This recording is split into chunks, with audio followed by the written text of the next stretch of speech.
Hello and good morning. Today we are going to be talking about ectopic pregnancies.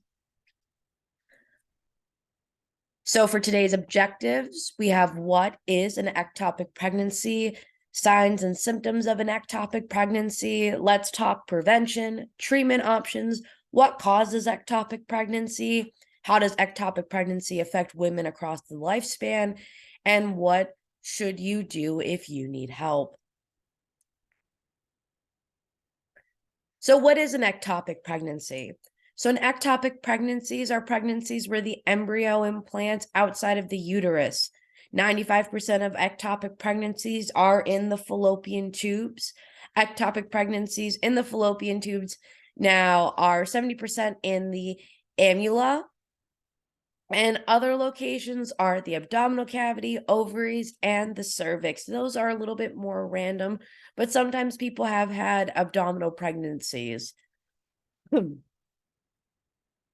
Signs and symptoms. So some signs during the first trimester include vaginal bleeding, dizziness, or fainting and cramping, which symptoms of miscarriages or complications that occur during pregnancy, which makes it hard to diagnose.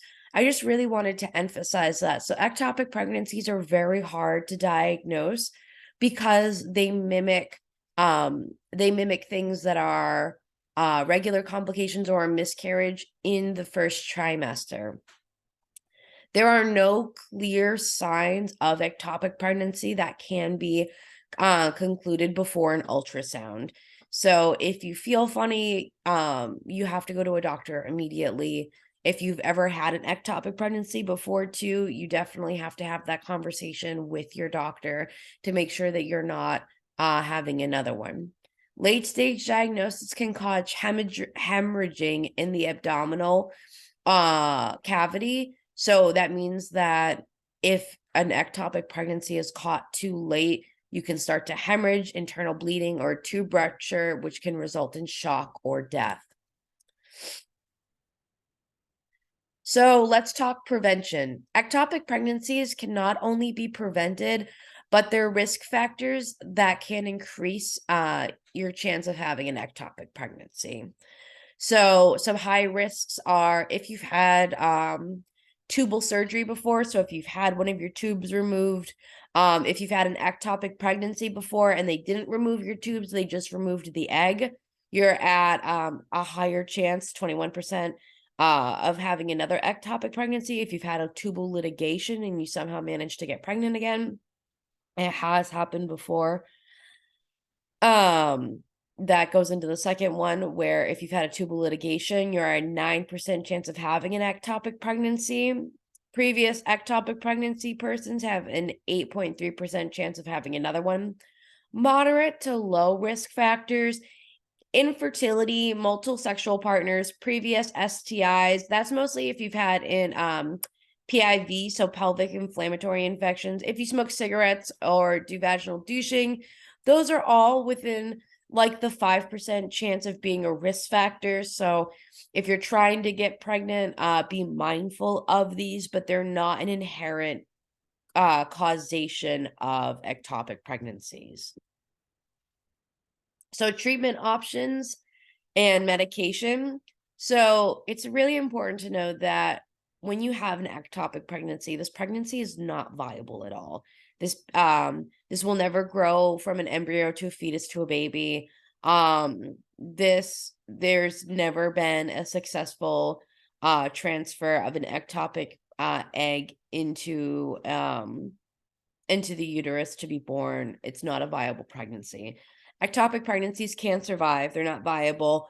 All have to be terminated to ensure the mother's life. Leaving an ectopic pregnancy alone will result in death of the mother.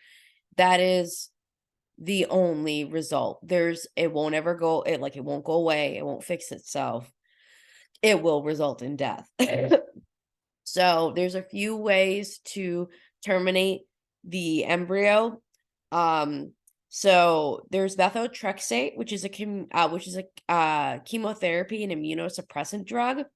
The first drug used to treat ectopic pregnancies in the 1900s. It's decreased It decreases the progesterone and halts the mitosis of cells in the body for the given dose up to so basically what it does is when it halts the progesterone, the cells aren't dividing anymore. And so it kind of stops the growth of the egg in the embryos, and it helps the body to reabsorb, and it does cause a miscarriage. But it's in such like early stages that your body will just reabsorb the egg. So there isn't any other needed surgery. Your body might need a few dosage of methotrexate, and it does take 4 to 6 weeks for the pregnancy to actually be completely terminated after using this drug. So if it's caught a little bit later, then it needs surgery. There are 2 surgery options. So the surgeries are done usually laparoscopically, if it's in time. If it would be the salpuloctomy, where the fallopian tube is not removed but opened and the egg is removed. So this is usually when it's a little bit earlier on when they catch it. Those who get a selenectomy need to check their levels weekly and may need additional treatment after and may need to also get methotrexate.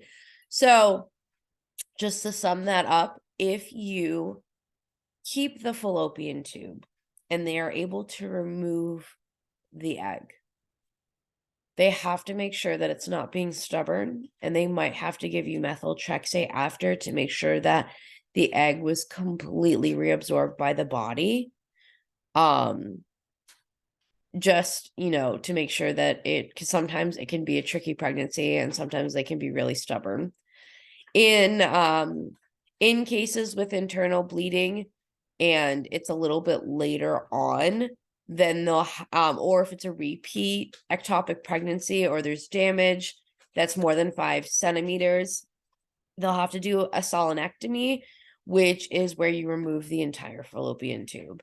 So the first one, they cut in, they take out the egg, and they might give you some methotrexate to make sure that the egg is like fully gone, that there wasn't multiple. But the other one is where they actually remove the full fallopian tube.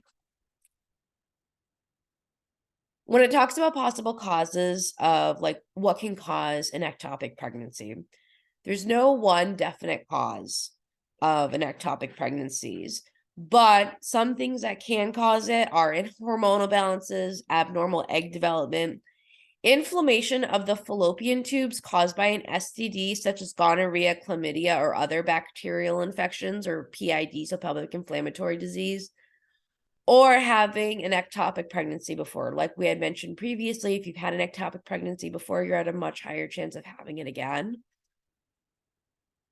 How does ectopic pregnancy affect women across the lifespan? So if you've had one ectopic pregnancy, it can lead to having another in the future. If a woman has multiple ectopic pregnancies or is later diagnosed, it can cause that person to have their fallopian tubes removed.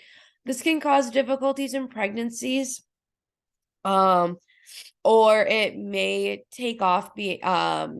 or it may remove the possibility of them ever being able to become pregnant. So this affects women really greatly if they're on their fertility journey and they want to have kids, but they've already had an ectopic pregnancy. It means that they're at a high chance of having another one, which means that they might have to have their fallopian tubes removed. So this very much so can impact a woman's fertility journey, which means that pregnancy might not be viable for them, which can be very devastating. What should you do if you need help? If you feel like you're having any symptoms of distress in your pregnancy, you have to see a doctor for the following procedure. You have to have a vaginal ultrasound, blood tests for human chronic gonadotrophic can be done. Your GHC levels are raised in pregnant women. So if your GHC is normal and it's not raised to the level of where it should be for pregnancy, that can be a sign of ectopic pregnancy, because that is a sign that that something's not developing correctly. They do also have laparoscopic procedures to perform as preventative measures if you show enough signs for ectopic pregnancies. So, just a conclusion, ectopic pregnancy is one of the many complications that can occur during pregnancy.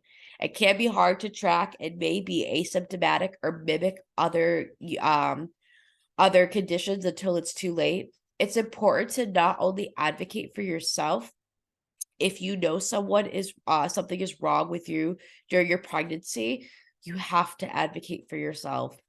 It's important to advocate for safe access to abortions for women, so that women with ectopic pregnancies can survive. Just to wrap up, that was one of the reasons why I decided to do this. Is that ectopic pregnancies, I had known beforehand that the only way to fix them were to terminate the pregnancy. There's no other way around it. It's never a viable pregnancy. And with the overturning of so many abortion laws, while doing this project, I was reading the stories of women who had survived ectopic pregnancies and were denied access to healthcare.